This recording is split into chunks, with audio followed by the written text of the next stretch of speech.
And welcome back to our beautiful platform of wizard study. एक integration का question cos 3x को integrate करना है, तो इसको दो मेथड से इंटीग्रेट करना देखेंगे कैसे। एक तो integration of cos ax dx मैंने आपको बता रखा क्या होता है। जो भी आपका cos के एंगल में आपका कॉफिशिएंट हो वो आपका अपॉन में आ जाएगा, यानी कि 1/a sin ax plus c लिख सकते हैं। जैसे कि cos x का इंटीग्रेशन आप जानते हो क्या होता है sin x।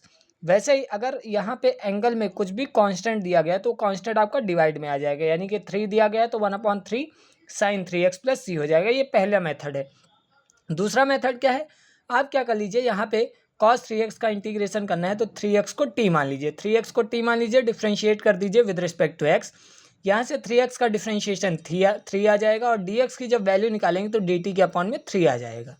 फिर क्या करेंगे, cos अब देखिए 3x था तो 3x को t माना है तो cos t हो जाएगा, और dx की वैल्यू क्या निकल के आई, dt के अपॉन में 3, तो dx की प्लेस पे dt अपॉन 3 लिख देंगे। तो 3 जो कांस्टेंट है उसको बाहर कर लेंगे 1/3 और integration of cos t dt अंदर आ जाएगा। और integration of cos t dt आप जानते हैं क्या होता है sin t, तो 1/3 sin t plus c integration हो जाएगा। और एट द एंड में करना क्या है, आपको t की वैल्यू को सब्सटीट्यूट कर देना है, यानी कि फिर से एलिमिनेट करना है इन टर्म्स ऑफ x। तो क्या हो जाएगा 1/3 sin 3x प्लस सी। क्यों, क्योंकि t की वैल्यू को हमने 3x माना था। तो ये हो गया दो मेथड इस क्वेश्चन को करने का। अब ये भी क्वेश्चन एक इंपॉर्टेंट है, देखिए ax प्लस बी की पावर 2 है, इसका डिफ्रेंशिएशन करना है। तो देखिए सिंपल सा आप समझ लीजिए, यहाँ पे आपको क्या गिवन है, आपको गिवन है एक्स का स्क्वायर। तो एक्स स्क्वायर का इंटीग्रेशन आप जानते हैं x to the power n plus 1/n+1।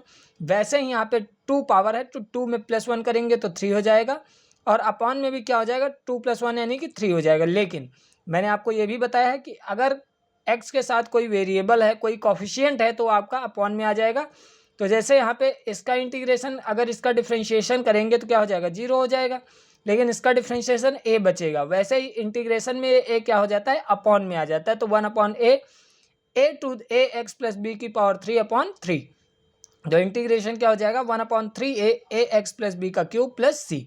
और ये वरना आप यहाँ पे फॉर्मूला भी लगा सकते हैं, डायरेक्ट फॉर्मूला लगाइए।